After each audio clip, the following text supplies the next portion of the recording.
Dobro jutro, Slovenia. I hope that was right. My name is Patrick Ness. I'm the author of Begu, which is the Slovenian translation of my book, The Knife of Never Letting Go, which is volume 1 of the Chaos Walking trilogy, published by Mladinska in Slovenia, who will also be publishing volumes 2 and 3.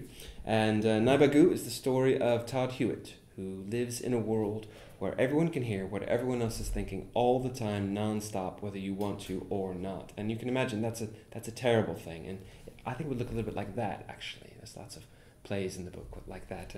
And Todd suffers under the weight of all this noise, as they call it. And as the book opens, though, he finds something that should be impossible. He finds a spot of complete and utter silence, which should not exist in this world. And it turns out to be a really dangerous thing.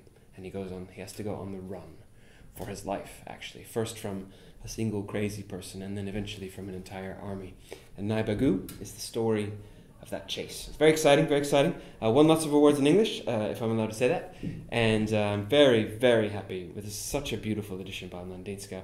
And so I hope you like it very much. So hvala lepa, and hope to see you in Slovenia soon.